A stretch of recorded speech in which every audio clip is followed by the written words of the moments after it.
teacher named Linda Weinman, and also an aspiring entrepreneur, decided to get the website lynda.com. She did so because she needed a sandbox to play in with the new graphic design tools, the digital tools that were being developed at that time, Photoshop, Illustrator, and many more. And she needed a place to put her students' work so all could see it. Well, she put that website together, and the business began to grow. And in 2002, she discovered it could be much, much more. So she moved all of her teaching online. Later, the business was sold to LinkedIn, who renamed it LinkedIn Learning, sold for $1.5 billion US. Linda is the poster child for what I call the counter-conventional mindsets of entrepreneurs.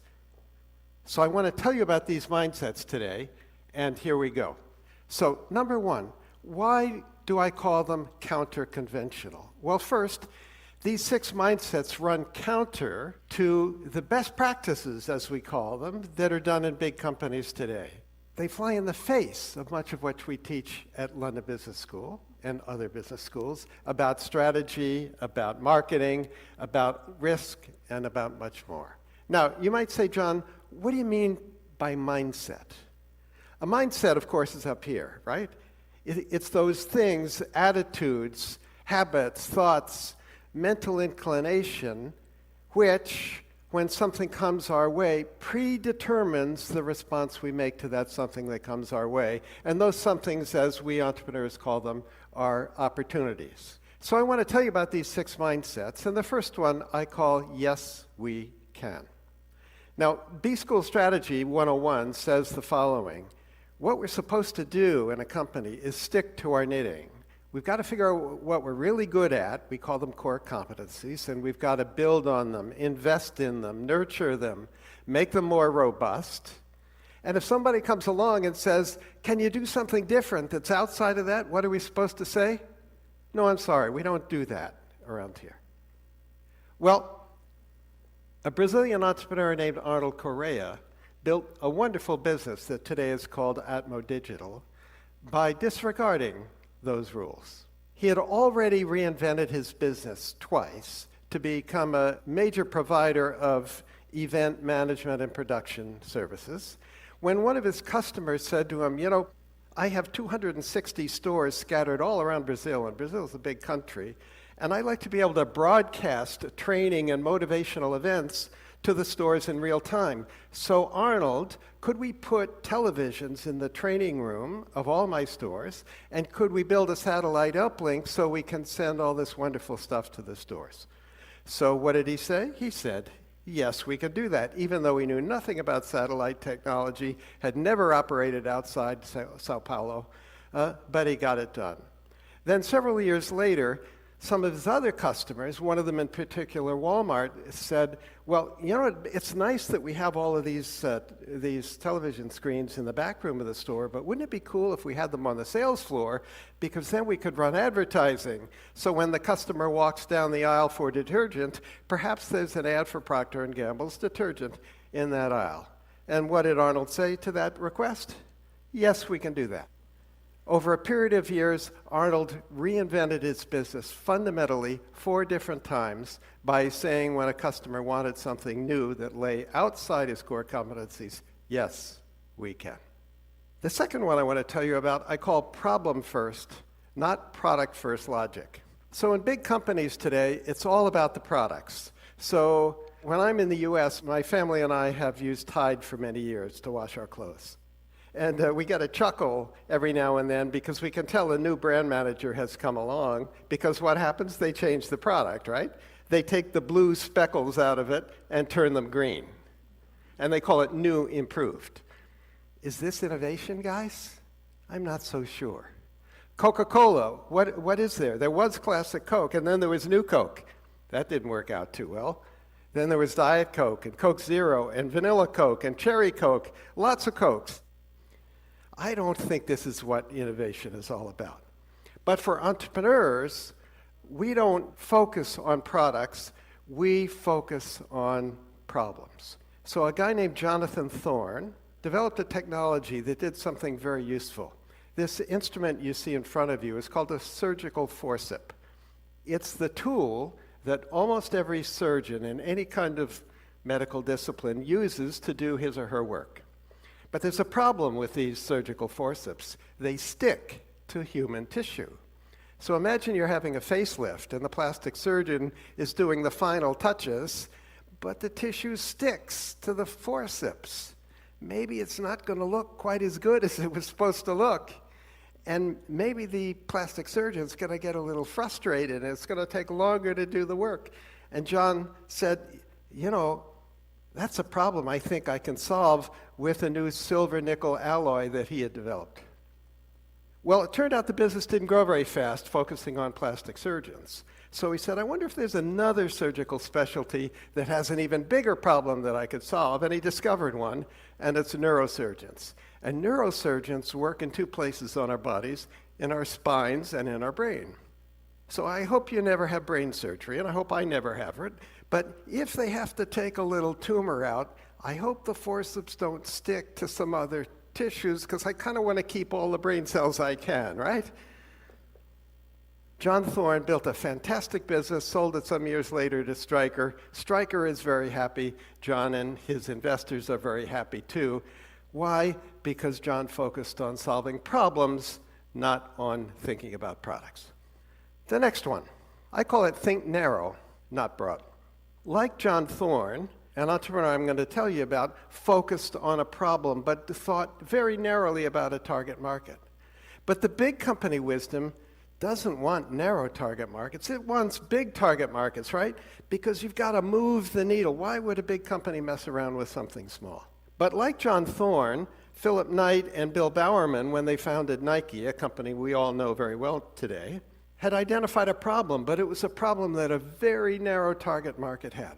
Phil Knight was a runner, a distance runner, and he could run almost not quite a 4-minute mile, and Bill Bowerman was his track coach.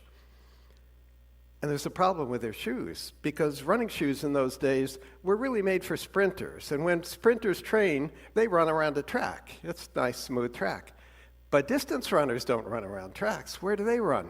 They run on country paths and dirt roads, and they're always stepping on sticks and rocks, and so they get sprained ankles. And they run mile after mile after mile, and they get shin splints.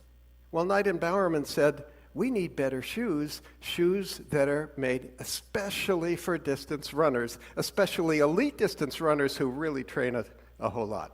So we're going to build a better shoe that's going to have better lateral stability, a wider footbed. It's going to have a little more cushioning in it to protect against those shin splints. And by the way, if it's a little bit lighter weight, a few ounces lighter times all the steps in running a mile or a 2-mile or a marathon, it's going to make for faster race times too. So we know what happened with Nike, right? Once they developed the skills to design shoes explicitly made for a target market, a narrow one, and once they learned to import those shoes from Asia, and once they learned to get athletes to adopt those shoes, what did they do? Well, John McEnroe in tennis, Michael Jordan and basketball came next, and we know what the story is with Nike today. They're the global leader in athletic footwear and much more. Okay, the next one, asking for the cash and riding the float. Big companies today are awash in cash. Even in these tricky times we're in today, there's cash all over the place, right? Merck, in 2018, spent all this money giving money back to shareholders through stock buybacks and dividends, and they could only find $10 billion worth of R&D to do with all that cash. Is something wrong here? I think this just doesn't feel right. But for entrepreneurs like Elon Musk and the Tesla team, cash is the lifeblood of the entrepreneurial venture. So when Musk joined the Tesla team, he said, well, what's the plan here? And the team had a plan. It was to build a really fancy sports car, make a lot of money from that one, use that money to build a somewhat lower priced car, make some money from that one, and then we're going to build a mass market car that more people can afford. And in so doing, we're going to make a real dent in the emissions problem that the global automobile industry creates. Well, what Musk said is, well, let's go see if we can sell some cars. So they did a little roadshow in California, and they invited people on this little roadshow with 3 characteristics. Number 1, they cared about the environment. Number 2, they were wealthy. And number 3, they thought it might be cool to have the next big thing parked in their driveway. Well, guess what? They sold 100 Tesla Roadsters for $100,000 each, cash on the barrelhead, pay tonight. How much, do the math, how much money have they got to start building Roadsters? $10 million US in the bank, in cash, before they had built Roadster number 1. Well, that principle has carried Tesla all the way through its journey.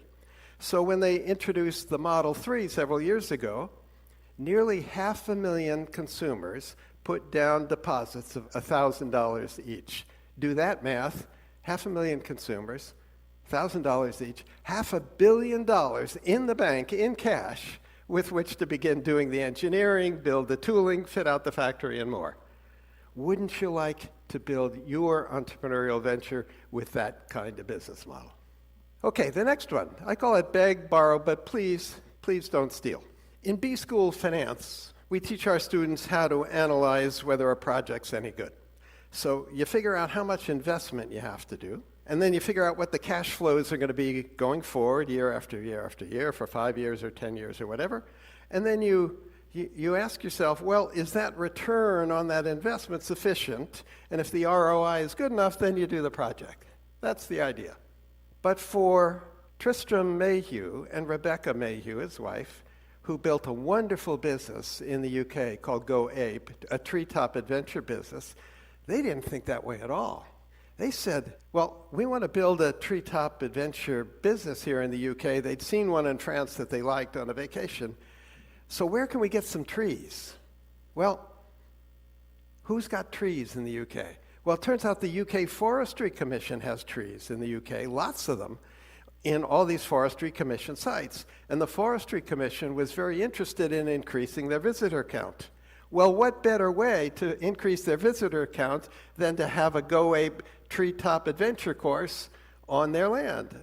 So what Tris and Bex essentially did was go to the Forest Service and say, look, or the Forestry Commission and say, look, if you'll give us a chance to build 5 of these and show you that it works, we'd like an exclusive for the rest of them for 25 years. The deal was done.